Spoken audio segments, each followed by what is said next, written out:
Stephen Miller recently tweeted that they want to start in 2025 a denaturalization process. Denaturalization is where you strip people of their U.S. citizenship. Now, the principal way that people, second-generation immigrants, in other words, people whose parents came here as immigrants, acquire citizenship is through what's called birthright citizenship, which is written into the 14th Amendment. And what it says basically is if you're born in the United States, you're a citizen of the United States. Now, we can debate whether that's a wonderful thing or not. There's very few countries actually that have birthright citizenship. In most countries, you have to, either you're a citizen by lineage, or you have to jump through a bunch of hoops, as it were. But here in the United States, if mom can get here and give birth to you, you are a citizen. So Stephen Miller, as I mentioned, said he wants to do a denaturalization process. Now that generally speaking, naturalized citizens are people who were not citizens when they came here, but applied for citizenship and received it.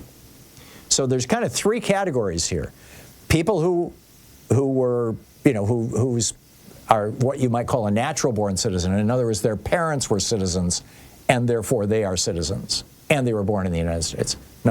Category number one. And nobody's talking about going after those folks.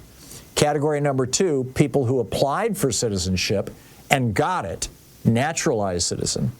And category number three, birthright citizens. That is, mom came to this country, dropped the baby is you are now a citizen, even though mom wasn't. And that's birthright citizenship. So, as I mentioned, Stephen Miller wants to undo the people who have applied for citizenship.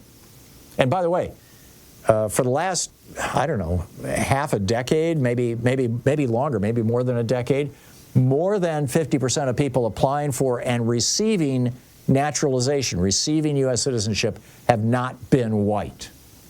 The majority of these naturalized citizens are not white people. It's not white people from Europe who are clamoring to get into the United States. If anything, it's the other way around. But people of color from all over the world are trying to get into the United States, and that's what Stephen Miller wants to reverse. But it always seemed that, birthright citizenship was, okay. What's the big deal? People get here, they have a baby, their baby has U.S. citizenship. Well, this is what Judge James Ho of the 5th U.S. Circuit Court said in an interview on a podcast recently. He said, and I quote, "Birthright citizenship obviously doesn't apply in case of war or invasion. No one, to my knowledge, has ever argued that the children of invading aliens are entitled to birthright citizenship. And I can't imagine that what the legal argument for that would be. It's like the debate over unlawful combatants after 9/11. Everybody agrees that birthright citizenship does not apply to the children of lawful combatants. And it's hard to see anyone arguing that unlawful combatants should be treated more favorably than lawful combatants." What he's talking about here is finding a sneaky little loophole to get the Supreme Court, it would start, in the Fifth Circuit with him, to get that, and he was one of these guys who was like, gung-ho with Trump's torture stuff.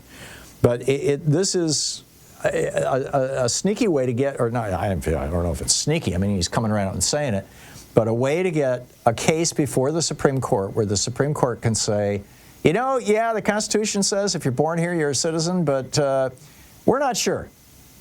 And if your parents came here legally and you were born here, then sure, you're a citizen. But if your parents came here illegally, then you're part of an invading army. And therefore, even though you were born here, you're not entitled to citizenship under this logic that Judge James Ho of the 5th U.S. Circuit Court of Appeals is laying out. And I would bet you anything, Clarence Thomas and Sam Alito and probably at least three of the other right-wing justices would be totally down with this kind of logic. So we might be seeing a large aspect of birthright citizenship going away during the Trump administration. Stay tuned, as they say. I'll be back with your calls right after this.